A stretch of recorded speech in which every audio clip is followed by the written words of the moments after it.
Hi, this is Alison Ferrier, and you are listening to Retrospectives with John Broughton on Casey Radio 97.7 FM. And all of those things Okay. Was yours a musical household growing up?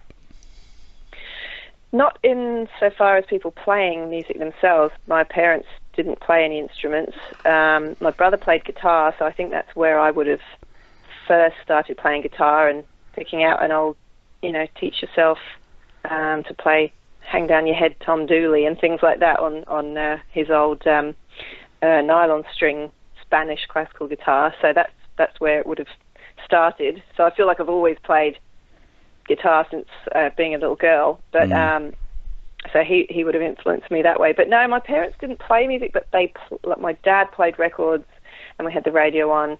But my dad's really passionate about music, and I think that's where it comes from for me. Some of that early stuff I would have heard. I remember him playing Peter Green's Fleetwood Mac and just absolutely loving them, and so yeah, it was a musical household insofar as music was an important part of life. But yeah, they didn't play themselves. Yeah. What Although about? My dad did say, when I was talking to him recently, that one of his greatest regrets is not learning an instrument. But he said when he was a kid, would have been sort of early 50s, I suppose. He said, his sisters were encouraged to play piano, but that was seen as a girl's instrument, and no one was really playing guitar when he at school and things like that. So he never did, and that's one of his greatest regrets in life. And I said, it's never too late. And he said, it is when you start getting arthritis in your fingers. So he said, I'm so pleased that you're playing, and don't ever forget that it's a great thing to do. And so yeah, it's sad to think there's people out there that wish they had. And so if you're thinking of it, just do it. What about for you, going from just playing music to actually considering pursuing it in a serious way? Can you pinpoint a moment in time when that happened? Well, I think it all would have started with doing open mics, and I was in a duo called the Wayward Fancies, and me and a friend of mine, and we were both sort of at the same level, that we were beginners, but we were just desperate to play, and we just learned a few chords that, like I say, I always knew a few chords, but nothing sort of complicated. And so I think that's probably why I was especially drawn to more of a country kind of song, because you can get away with it with three or four chords pretty easily, like Hank Williams style. And so we would do open mics, and it was all just for fun, and I was always terrified, with stage fright, and then we got offered a gig, and it progressed from there. But I think I would say where it really changed from me thinking this is just a bit of fun to I really should actually take this a bit more seriously, probably with the last album before this one. The first solo one I put out, I just really wanted to record the songs I'd written and have something for sale at gigs, and that was really it. So I didn't make any hoo-ha, and I was actually terrified about sending it out to anybody because I didn't want to get bad reviews. So I think I only sent it out to one person. I just didn't want people to really know it was happening, and I was a bit nervous about the whole thing. And and I'd say to Jeff, my husband, you just got to make sure that you tell me that I'm not making a fool of myself here. And he's like, I would tell you, don't worry. No, it's just, you just carry on what you're doing. It's all good. So probably the record before this one, which was called Be Here Now, that's the one where, had a full band on it and was touring a bit more. And, they were all so supportive of me. And really, the band took me more seriously than I took myself. And that was like a real wake-up call for me to realise, these guys think I'm good. Okay, all right, maybe I'm not as bad as I think. And so that probably was the moment, I would say. Just only a few years ago. You suddenly go, yep, come on, you can do this. You belong on stage. Stop being so bloody down on yourself about it. So a bit of a self-confidence thing. You just needed that little bit of self-confidence. Absolutely. Yeah. Absolutely. I just couldn't tell. I just really, it's there's one thing about just going and playing little local gigs, and then when you when you put out an album and you want people to hear it and you want people to review it and people to come to your album launch, it's a whole other kettle of fish, because you feel like you're almost competing with other people or something, and that's when it starts to feel, you start to really notice the holes in what you're doing. And I think also with age, you've got this sort of self-confidence that comes with being in your 20s or something, but to actually get up on stage and do it and say, I am a musician and this is what, and I write songs and I expect to be taken seriously. I never had that really till a few years ago. And people, I had Susanna Espy cover a song off my first album, and that was probably another moment when I sort of thought, oh, maybe I can write a decent song if someone else wants to play one of them. So it was a slow thing for me, though, definitely, to realise, no, you can take yourself seriously. You know that thing when people will sort of clown around a bit because they don't want you to get to know them properly? I think it's that kind of thing. Kids at school will sort of play up and mess around and tell jokes because they don't want to expose their real true kind of personality. Yeah. I think it's a bit like that, where you just sort of go, oh, I'm not taking it seriously, I don't expect anyone else to. And if you present yourself as, I belong here with all my peers, it's as though you're admitting you think you're good or something. And it's a weird thing, because that's not why you do it. You don't get up there and do it because you think you're going to impress people. You get up there because you just kind of feel you have to. It's a weird thing. It's a strange thing that we do. But yeah, I just have to do it. So, born in England, what brought you to Australia initially, and did you come with a plan? Well, initially, I was only going to come out for about 6 months. I had a 1-year working visa, and I was working in a customer service department of like a bibliographic information company. This was like the internet was just coming out at this point of late 90s, and so 98 I came out and I got a job with an IT company over here that was sort of had something to do with the London company, and so I moved up to Noosa, which coming from London was quite a difference and quite a shock to the system. I thought I'd landed in paradise, but I sort of found some friends, and they were music fans, and they took me to the Woodford Folk Festival and Byron Bay Blues Festival, and that's where I met Jeff, actually, at Byron Bay. We had like a mutual friend, and we met, and the rest is history, as they say. Yeah. But yeah, so I didn't come out. I wasn't playing music when I first arrived. I was like 24 or something, 23. So I didn't start playing. I probably wrote my first song when I was about 29 or something like that, 30 maybe. So I was a late starter, definitely. And I started, once Jeff and I were together, and he was on the road all the time, and we never saw each other, and I was like, what are we going to do? And he said, well, look, why don't you just quit your job and come on the road with me, and we'll just see what happens. Maybe you can help sell CDs or something. So we did that, and we travelled around, and we were at a festival in the States, and after he said, how was the sound? And I said, it wasn't great, actually. It sounded all sort of squashed, and your guitar, I don't know, it just didn't sound any good. And he was like, they put compression on it, too much compression. Oh, you could tell. He said, maybe I think you've got an ear for this. And he said, do you want to have a go at doing sound? I'll teach you the basics. And I was like, yeah, all right. So, he taught me the basics of doing sound engineering, and then I bought a book, and then, just threw myself in at the deep end at these bloody festivals in the States, and it was terrifying, and I had to pretend I knew what I was doing, otherwise there's no way they would have let me do it. So, I was sound engineer for Jeff for about 4 years, and travelling around, so that was a real apprenticeship of sorts, because I got to see, this master performing, and such a great musician, and I got to see him night after night after night. And also the whole technical side of things, learning that is so helpful when you become a musician yourself. And I was learning fiddle on the road just for fun, and teaching myself, and eventually it's all about running into the right people for me, because I never would have had the guts to get up by myself, so I needed an ally. So I started the Wayward Fancies with a girlfriend of mine, and we started playing these old country tunes, and I played guitar and a bit of fiddle, and it just sort of progressed from there. And eventually, after a couple of different bands, decided just to go out there and run the ship myself. So yeah, that's pretty much the story. And I did a stint in Sean McMahon's Western Union. That's right. That's right. Yeah. And that was great fun. That was mostly playing fiddle in that band too, and singing harmonies. And but now I've really been put the fiddle away for a while, and I've been really concentrating on guitar and trying to improve on guitar and taking some more lead breaks and rocking out and checking out pedals and going more of a rockier direction now.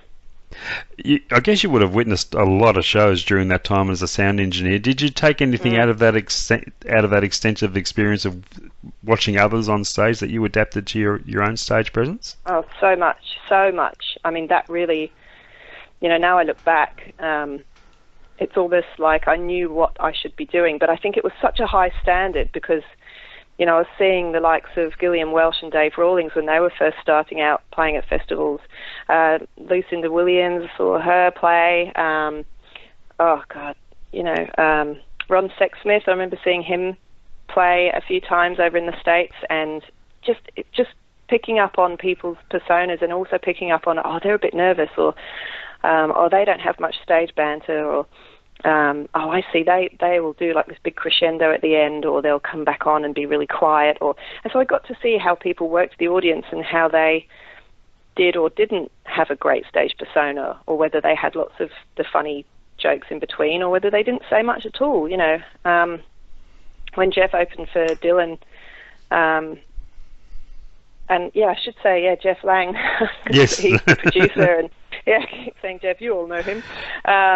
Jeff Lang that produced and played guitar on this record with me, and he's produced all my albums. And so he's great on stage. He has lots of funny stories and really is entertaining as well as a great musician. And some people don't speak much in between. Jeff was opening for Dylan at one show.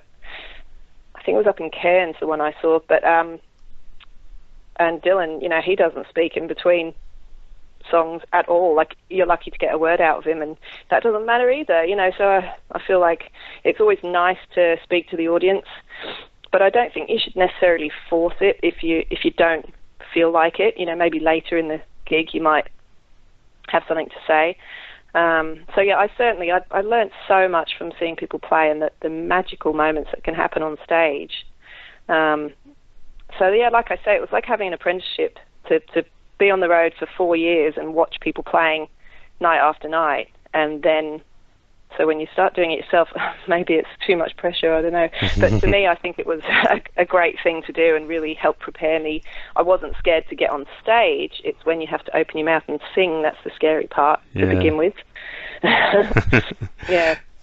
Hey, before we talk about the new record, another wonderful project you're involved with was Bluebirds with Susanna Espy, Kerry Simpson, Barb Waters. Tell us how that all came together. That was Kerry. She was booking a gig at a venue called the Grandview in Fairfield in Melbourne, and she said, I've been offered this gig, and I thought it would be a great thing to get a few female singer-songwriters to come in and do a couple of songs each, do sort of songs in the round. So she asked the three of us, me and Susanna and Barb, she said, do you want to come down and do this? So we did a couple of songs each set, and she said, if you feel like playing or singing on other people's songs, just go for it. So we did that, and it was really good fun, and it was just great, and it worked really well, and we sort of, I feel like we were fairly funny in between and had some good stories to tell, and the rapport on stage was good. And so they asked us to come and do another gig. It was a special Mother's Day gig, and we did that as well. And then Kerry said, why don't we book a festival or something? Why don't we, try and sort of get this going a bit? So we were like, okay. So I think it was Barb applied for Port Fairy Folk Festival, and we got it. And Kerry and I and Barb were sort of saying, well, maybe we should have something to sell when we're there, because people might want to take the music home. So why don't we make an EP? And then and I was saying, well, 4 songwriters, surely we can come up with an album's worth. So we did. We ended up going into the studio. It was all very last minute, actually. We hadn't planned it. And so said, okay, we'll bring a couple of songs each and we'll do a couple of covers, one of which was Bluebirds, the Stilettos song, and which was a great idea because Jane Clifton was a huge influence on Kerry and Barb when they were sort of first starting out or thinking about becoming musicians. I think, she was a big influence on them, so that was a great cover to do. And we went into the studio and they were, for everyone else, they hadn't heard my 2 songs, and same for me with them. So we'd go in and be like, okay, how does this one go? And we'd have to learn it and then go in and play it. So it was quite stressful because we were sort of under the hammer a bit with deadlines to get things to have it ready to take to Port Fairy with us. We had to really get it together. So it was a little bit stressful, but a great experience, and I learned so much from making that record with those women. It was a great thing to do, actually, and I'm very happy with the result. And we might do some more shows. We might do some more shows one day. We're all very busy with our own sort of stuff. Of course, but, yeah, but hopefully I was talking to Kerry recently, actually, and she said maybe after March things might quieten down a bit. We might be able to do something. So we'll see how we go.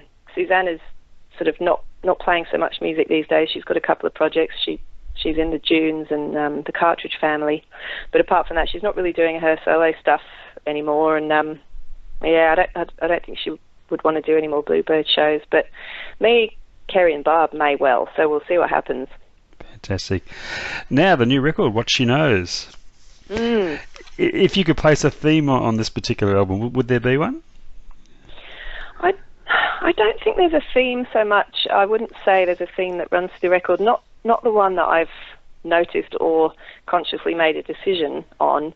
So really it's just a case of going through all the songs you've written since the last one and seeing which ones fit together nicely. And as always, there's just a real mix of genres for me. I feel that the whole sort of rootsy umbrella, I suppose, of folk and blues, country, rock and roll, they sort of, it's very fluid, I feel. So there might be one that's a slow ballad and the next one might have fuzz guitar on it, or, so, yeah, I'd say that the thing about this record is it's heading towards more of a bit more of a rock and roll direction than things I've done in the past. And it's a different band as well on this one. I've got such an all-star cast of players playing with me on this one. And but no, there's not a theme as such. It's just basically what songs I had and picked the 10 best ones. And I think they go together well. So yeah, I'm very happy with the result. I think it's the best one I've made so far. The rockier feel is definitely there to see and hear. Was that in the pre-plan, or did the songs just pan out that way in the studio? No, that was definitely planned, because that's the way I'm heading at gigs a lot more. I'm playing a lot more lead guitar, and we're sort of going off a bit more rather than sticking to, like, there might be like a bit of a jam in the middle of one song where we sort of play a bit more guitar and take it in some different directions, and that's definitely something that I was consciously trying to get happening in the studio, where we could, there's always that sort of atmospheric feel. I like the soundtrack kind of feel where there's loads of space. So the slower ones, so there's plenty of space. I just love that effortless feel, and having lots of air in there. But then something like The Cuckoo, which is the last track on the record, I knew exactly I wanted to really rip into it, and it's an old, traditional folk song, but at gigs when we do it, it's more of a punky sort of affair. So that was definitely the direction I wanted to go. That was an amazing treatment to that traditional folk song. How did that arrangement come together? So, well, we played live in the studio. I actually won a day's recording from Triple R Community Radio, and I was when you sort of subscribed as a musician, you go into the draw to win some prizes, and I won a free day at Head Gap Studio in Preston, which is beautiful studio that, you know, the likes of Paul Kelly have recorded there. And so we certainly made the most of that, and we got 6 songs done in that day, and all recorded live. And, you know, there were a couple afterwards that I thought, I think I could pull a better vocal than that, so I'd overdub a vocal. But the Cuckoo, that was live, that was all live.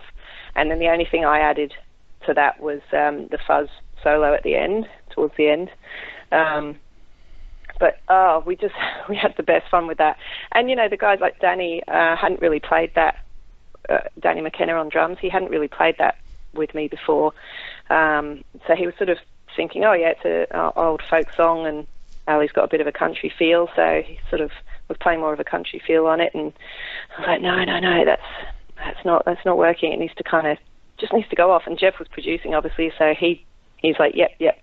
So he was kind of explaining more of the feel we wanted, and off we went, you know, galloping 100 miles an hour. So yeah, that was heaps of fun to do.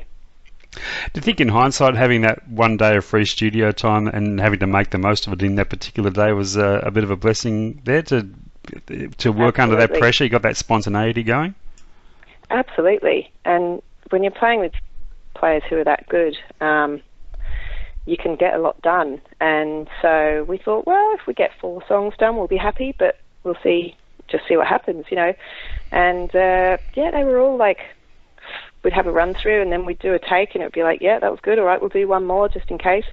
But it was all like first couple of takes. So it all happened very quickly, and the sound of that place is incredible. So we were so blessed to win that. It was an incredible experience. Beautiful studio, great sound. The drum sound especially, I think, is just magnificent. So yeah, it's good to have a bit of pressure. I tend to work quite well under pressure, sort of, because you don't overthink things. You just go, okay, let's just play it, and then you go, that felt good, right? Move on. You know, don't sort of go, well, maybe we should try it like this or like that. But no, that was great. And Jeff's really, you know, he's got real vision and real determination, and he'll just say, yep, that was good. We've got it. Next, you know, let's not. I'll say, oh, did you think this or did you think that? He'd be like, no, that was really good.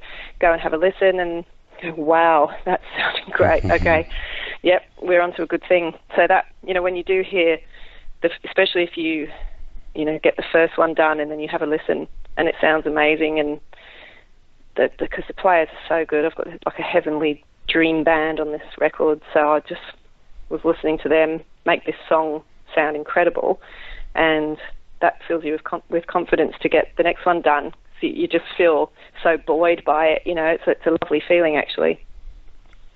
There, as you say, an awesome array of musicians on the record, some of Australia's finest. From an outsider looking in, there seems to be a wonderful sense of community amongst local musicians here in Melbourne. It must be like a dream come true having such great access to some wonderful players.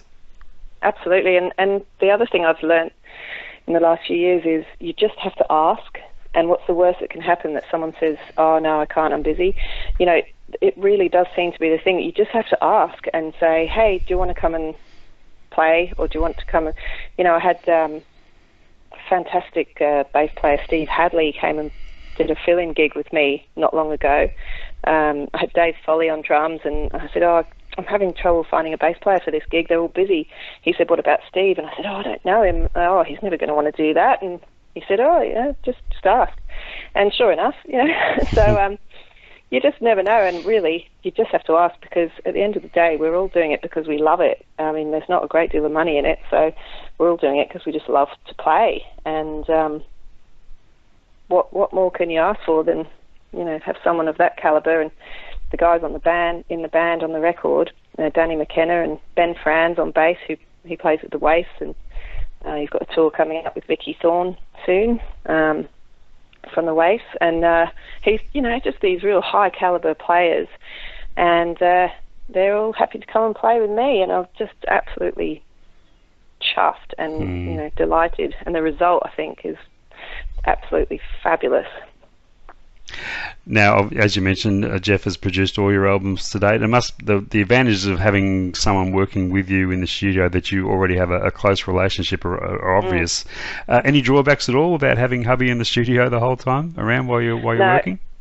It's just nobody knows me like he does, so he also, he'll push me harder, I think, than anyone else might, because he knows what I'm capable of, and he'll, if I start having a whinge and go, he'll say, "Oh, why don't you try this? Why don't you try that?" And I'll go, "That's too hard. I can't do it. I can't learn that in the 10 minutes we've got, to do it in." And there's people, the guys are waiting and whatever. He'll say, "Well, just give it another go, and or we'll come back later and do it, when it's just us. And why don't you put the solo down on this one? Why don't you play some fiddle on this one?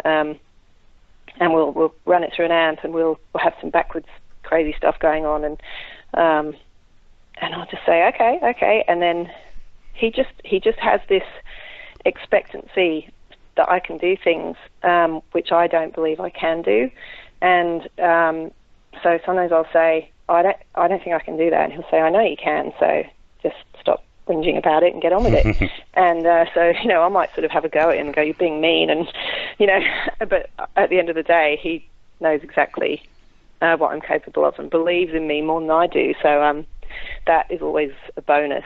And I can't see that there are any drawbacks, because even if we have a disagreement, well, we've been together so long that we're used to having disagreements, so we kind of, we tell each other exactly what we think, which is, I think, really important, because you don't want to be just trying to, worry about people's feelings and stuff in the studio. You've got to be able to say, "But this is for the record, this is not about polishing anyone's ego. It's about that wasn't good enough, so do it again. Let's get a better one. That's not quite the right feel. Try again, And so I think it's all positive working with him, and I haven't had anyone else in the producer seat, so I don't know any different, and I don't think I could handle it without having him there. I'm so used to having him there. So maybe that's a drawback. I don't know. Maybe maybe it's comfort zone for me to have him there.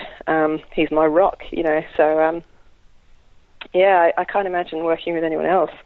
And he's also displaying his talents as a filmmaker too. I've just this morning watched The Cuckoo, which is he's been doing quite a lot of that stuff recently. That was the first one, and then he's been finding all this old vintage footage that it's copyright free. You can use it for your own project, and there's like Library of Congress and things like that in the States. They have all this old vintage footage that you can use and put together, and he's been making some clips for his own. He's got an instrumental project on the go at the moment. He's been putting together some clips for, and Shannon Bourne as well, who's he's got this solo project as well. He's just been recording, and Jeff's made a couple of clips for him. So he's really got a hang of that stuff, and it's a bit psychedelic and a bit crazy. But it's perfect, because you just want to get this stuff out on YouTube, and in this day and age, people want something to see on their Facebook feed. They won't just listen to a song with nothing to look at. That's not how it goes anymore. So to get your music out there, it's a great thing to have a film clip and not have to spend thousands of dollars. In your recording experience so far, how often do the songs end up pretty much exactly how you envisage them, or compared to going through changes in the recording process? Yeah, it's interesting, because on this record, most of the songs I hadn't been playing live. Most of them were that new that so I didn't have a vision for them. I would just have a demo I'd record into my phone, just me on an acoustic guitar, a rough little demo that I'd send to the rest of the band. And I like the feeling of, let's just see what happens, because I'm not going to dictate to anybody what they should play, and Jeff certainly won't either, unless it's not working, which 9 times out of 10, whatever the guys come up with, that's fantastic, So they just came to life there and then in the studio when we played them, and it was, sometimes I'd be singing with a big smile on my face because I had no idea it could sound so good, So no, there was no real plan. Like we didn't get together and rehearse. We just went straight in and played them and see what happens. And I love that approach. I'm really into jamming and, you know, experimenting a bit and seeing what happens. I don't like the overly rehearsed song, you know, where, oh, this bit goes like this and then you have to play the same little bit in between every time. No, just see what happens. Play it different every time if you want. As long as, you know, the general structure of the song is the same, you can play around. I love that approach. So no, there was no real plans for any of them, except the Cuckoo. I knew, because I've been doing that one live for quite a while. I definitely wanted that one to go off a bit. Do you judge yourself harshly? Like when you do release a new record, as you just have, do you have a tendency to listen back for things that you would have changed had you been given the chance? Or well, the great thing is this time I wouldn't change a thing, and I'm just so happy with it. And I do tend to not listen to it for a while as well, because otherwise you can sort of scrutinise things a bit too much and go, the way I pronounce that word, I sound like an idiot, you know. So there's always like the odd thing that you might change. But no, overall, I'm really, really happy with it. And I just try not to listen to it too much so that you don't get sick of it, you know. And there's just nothing like hearing a song on the radio, especially if you happen to tune in by chance, get in the car to pick up the kids or something and put the radio on and one of your songs is on. It's just, it's the best feeling in the world. So, yeah. I'm so happy with it. But it does, you know, going into the studio, it's like putting yourself under a microscope, because it really shows all your weaknesses and exposes you, because it's loud and clear in headphones. Everyone can hear you, and you can't get away with big clanging mistakes like I might on stage, which I do quite a lot. It's a different thing. You can get away with certain things, but you've got to really be on the ball. You've got to really know the song. You've got to know the chords. You can't get away with haphazard stuff. So in that regard, it does really put you under the microscope and it exposes your weaknesses, I suppose. And you just have to give yourself a bit of a pep talk and say, you can do this, you've done it before so many times, just focus. It's an interesting thing to do, going into the studio. It can be daunting, but I feel like I've got enough experience now. This is like my third solo record, but also I've made 3 albums with other bands that I've been in, and I've sung backup harmonies and things for quite a few other people, and so I feel comfortable in the studio. I've also engineered a record for friends of mine as well, so I feel like I've got enough experience now to see past, like if you hear your voice back, and as a radio presenter you'd know that only too well, that probably when you started out you hear yourself and you go, oh God, do I sound like that? Yeah, it's cringeworthy. Yeah, but after a while you just accept it. Well, that's what I sound like. There's nothing I can do, so no point worrying, is there? So what are your hopes for this record, Alison, in terms of exposure, widening your audience, that kind of thing? Yeah, well, definitely I'd love to sort of do a bit more touring around the country. I mean, I'm not the kind of person that would want to be on the road all the time, but to do a tour every year around the place, I'd love to get over to WA, and I know that there's community radio all over the country that's been playing the songs, so I know there's an audience out there, and that's really all I can hope for, is to find the people that would like what I'm doing and get to play for them.